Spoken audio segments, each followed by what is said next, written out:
다른 곳은 어떤지 모르겠지만 제가 갔던 곳의 컨설팅은 대략 이런 식이었습니다. 돈이 얼마큼 있는지를 물어봅니다. 그리고 적당한 위치와 투자처를 알려주는 형식입니다. 그리고 계약을 하게 되면 집 가격의 1%를 수수료로 받아갑니다. 3억짜리 집이면 300만 원을 수수료로 받는 거죠.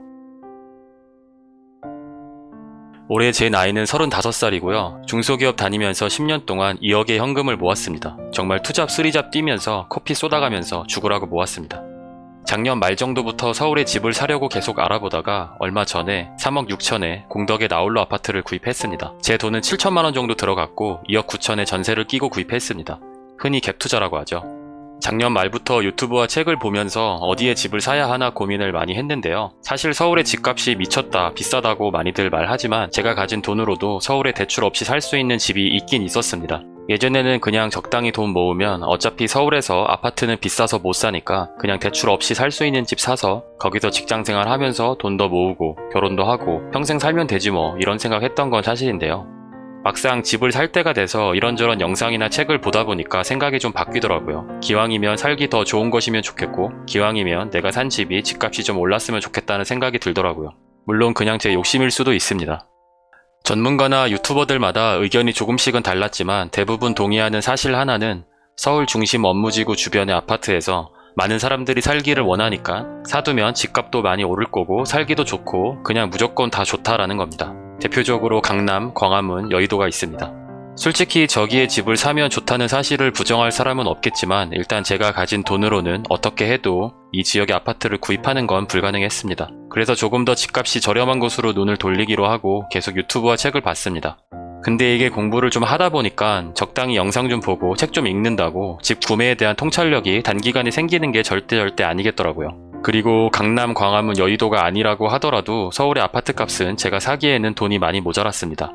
어쨌든 제가 살면서 제 인생 최대 규모의 돈을 써서 집을 구입하는 거다 보니까 어찌 되었든 최선의 선택을 하고 싶은데 어떠한 결정을 했다가도 이게 맞는 건지 제대로 생각하는 건지 계속해서 고민하고 또 고민했습니다. 그러다가 시간은 점점 흘러갔고 2019년도 말에 한국의 경제 위기가 와서 돈이 휴지 조각이 된다는 사람들도 있고 제 영상 댓글에 현금 절대 들고 있지 말고 빨리 투자할 곳 찾으라는 댓글도 많이 달리기 시작했어요. 인터넷에 정말 많은 정보가 있었지만 저는 그 정보들을 취합해서 결정을 할 수 있는 능력이 전혀 없었고 마음만 불안하고 조급해졌습니다. 제가 어떠한 굉장히 어려운 요리를 만들어야 하는데 인터넷에는 재료들에 대한 설명밖에 없는 느낌이었달까요? 그걸 어떻게 섞어야 제가 원하는 요리가 될지 전혀 감도 안 왔습니다. 그때부터 하루하루 조급한 마음에 잠도 안 오고 지금 자취방도 대로변이어서 시끄럽고 엎친 데 덮친 격으로 외주비도 1,000만 원 이상 못 받고 있었고 이 모든 게 합쳐져서 불면증에 시달리고 회사에선 하루 종일 피곤하고 정말 미치겠더라고요. 그래서 결국 고민 끝에 전문가를 찾아가서 컨설팅을 받기로 했습니다. 다른 곳은 어떤지 모르겠지만 제가 갔던 곳의 컨설팅은 대략 이런 식이었습니다. 일단 가면 돈이 얼마큼 있는지를 물어봅니다. 그리고 기본적인 나이나 결혼 유무, 회사 위치 등등을 전문가 분께서 파악을 합니다. 그리고 적당한 위치와 투자처를 알려주는 형식입니다. 그리고 그 위치가 왜 좋은지, 그 물건이 왜 좋은지에 대해서 설명을 해주십니다. 일단 들어보았을 때 설명들이 대부분 그럴싸했습니다. 제가 그동안 유튜브를 통해서 알게 된 사실들과 겹치는 부분들도 많이 있었고요. 그렇게 그 회사 차를 타고 그 아파트를 보러 갔습니다. 집을 둘러보고 주변에 어떤 시설들이 있는지 돌아다니면서 같이 확인을 하고 계약을 하게 되었습니다. 근데 소개를 해주는 집이 지나고 생각을 해보니까 서울에 있는 집 중에서 저에게 제일 알맞은 집을 소개해주는 건 아닌 것 같았습니다. 대충 흘러가는 상황을 보니까 미리 어떠한 건축주들과 집을 팔아주겠다고 계약이 되어 있고 그 집 중에서 소개를 해주는 시스템인 것 같았습니다. 예를 들어서 서울 어딘가에 다세대 빌라나 나홀로 아파트를 짓게 되면 그 건축주에게 우리가 몇 개 팔아줄게 하고 계약을 맺고 컨설팅을 의뢰하러 온 사람들에게 판매를 하는 식인 것 같았습니다. 이렇게 되면 정말 서울 전역의 집 중에서 저에게 맞는 집을 소개해준다기보다는 자신들이 갖고 있는 물건 중에서 소개를 해줄 확률이 아주 높겠죠. 그리고 계약을 하게 되면 집 가격의 1%를 수수료로 받아갑니다. 3억짜리 집이면 300만 원을 수수료로 받는 거죠. 그리고 지나고 생각을 해보니까 왠지 당한 것 같은 느낌이 드는 부분이 있는데요. 집을 보고 계약을 하겠다고 말하고 직원분과 같이 점심을 먹는데 갑자기 직원분에게 전화가 왔습니다. 다른 분께서 그 방을 계약하겠다고 해서 제가 계약을 할 거면 일단 가계약금 100만 원이라도 입금을 하라는 거였습니다. 어차피 계약을 하려고 생각은 하고 있었는데 막상 그런 소리 들으니까 마음이 또 급해져서 일단 100만 원을 입금하고 사무실로 같이 들어왔습니다. 실제로 다른 누군가가 계약을 하려고 했던 거일 수도 있지만 만약에 그들의 수법이라면 정말 너무 소름이 돋습니다. 이미 다 끝나버린 일이라서 후회를 해도 의미가 없겠지만 전문가의 말이라고 너무 쉽게 듣고 결정했던 것 같아요. 근데 이런 생각을 좀 했습니다. 그렇게 오랫동안 TV에 나왔던 전문가인데 그동안 제대로 컨설팅을 못해서 문제가 생겼다거나 했으면 진작에 소문이 많이 나서 방송에서 하차하거나 그러지 않았을까? 그러니까 그냥 믿어도 되는 거 아닐까? 하는 안일한 생각을 했던 것 같습니다.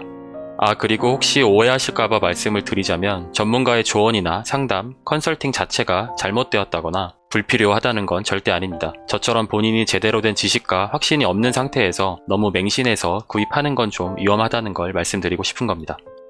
제가 구매한 집에 제가 생각하는 문제는 일단 나홀로 아파트라는 점입니다. 나홀로 아파트라는 건 통상 100가구 미만의 한두 동짜리 아파트를 말합니다. 아무래도 대단지 아파트만큼의 편의시설이 없다 보니까 수요가 적어서 시세 상승이 느리고 다시 되팔 때 잘 팔리지 않는 단점이 있다고들 많이 말합니다. 그리고 말은 아파트이지만 사실 아파트로서의 가지는 장점은 거의 없고 그냥 층수가 높은 빌라 정도라고 생각하면 됩니다. 구입해야겠다고 결정을 했을 때 그냥 적당히 신혼 때나 아이가 초등학교 들어가기 전까지만 살다가 팔고 다른 곳으로 이사가면 되지 뭐라고 생각을 했는데요. 모두가 이렇게 생각을 한다면 아무래도 그런 부분에서 수요층이 적어질 수밖에 없겠죠. 수요가 적으면 아무래도 팔고 싶을 때 팔 수가 없고 이사를 가고 싶을 때 마음대로 이사를 갈 수도 없을 것 같습니다.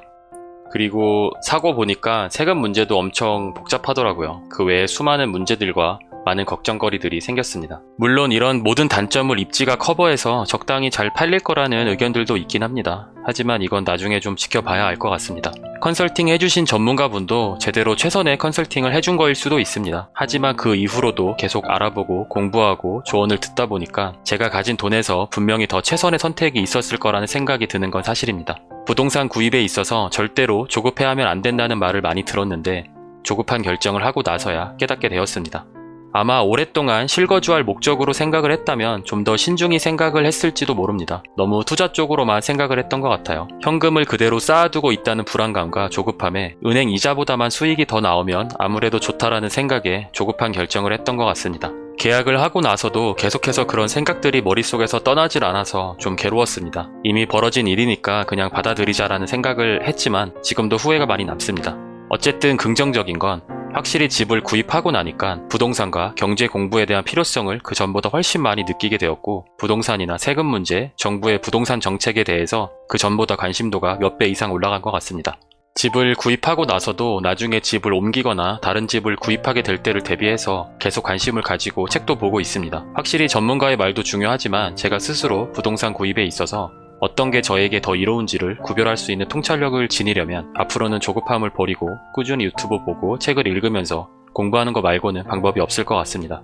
제가 최근에 부동산에 관심을 가지게 된 이유는 특별한 건 없습니다. 사회 초년생 때는 그냥 회사에서 일 열심히 하고 인정받으면 돈 많이 벌고 승진하고 집 사고 정년 때까지 일하고 그런 식인 줄 알았습니다. 근데 한 10년 정도 회사 생활 하다 보니까 이게 자기 직군별로 연봉을 올릴 수 있는 상한선이 어느 정도는 정해져 있고 제가 일하고 있는 파트는 현실적으로 본부장이나 감독, 임원까지 올라가기에는 좀 힘든 파트입니다. 그리고 애니메이션 회사만 그런지는 모르겠는데 회사에서 둘러보면 40, 50대 분들이 그렇게 많지는 않습니다.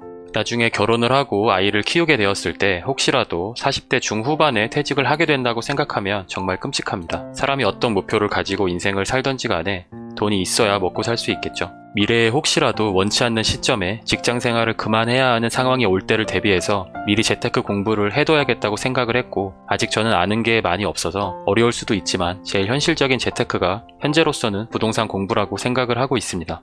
사실 집을 구매한 과정에 대해서는 영상을 만들까 말까 많이 고민을 했습니다. 그 당시에는 최선의 선택을 했다고 생각을 했지만 지나고 생각을 하면 할수록 부족한 부분들이 보이고 너무 성급하고 조급한 결정을 내렸다는 생각을 지우기가 너무 힘들었습니다. 이러한 과정들을 누군가 비웃을 수도 있을 것 같고 조금 창피하고 부끄러울 것 같기도 했습니다.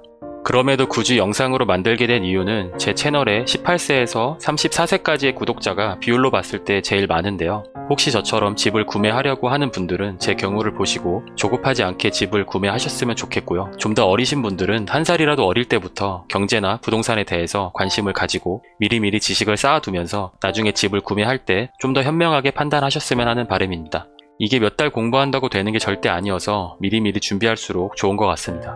모든 분야가 다 마찬가지겠지만 부동산에 대해서는 모두가 의견이 많이 다르고 미래를 정확하게 예측할 수는 없습니다. 어떤 사람은 완전 잘못된 부동산 구입을 했다고 말할 수도 있을 것 같고요. 어떤 사람은 그렇게 일단 부딪혀 보면서 실패하더라도 경험해 보는 거라고 말할 수도 있을 것 같아요. 정말 나중에 제가 구입한 집이 집값이 많이 올라서 금전적인 이득을 가져다 줄 수도 있고 괜히 애매한 거 구입해서 앞으로의 부동산 구입에 모든 발목을 잡을 수도 있습니다. 모르는 거 투성이고 엄청나게 불안하지만 이번 집 구매 과정을 통해서 확실히 알게 된 게 한 가지 있습니다. 경제 공부랑 재테크, 부동산 구입은 누군가에겐 정말 어렵고 힘들다는 것입니다. 그리고 그런 정보나 내용에 대해서 누군가 쉽고 재미있게 확실하게 설명할 수 있다면 앞으로 큰 경쟁력이 있을 것 같다고 생각을 합니다. 제가 앞으로 얼마나 재테크나 부동산에 대해서 공부를 하게 되고 지식을 쌓게 될지는 모르겠지만 공부하고 경험하면서 알게 된 사실들에 대해서 가감없이 영상 올려보도록 하겠습니다.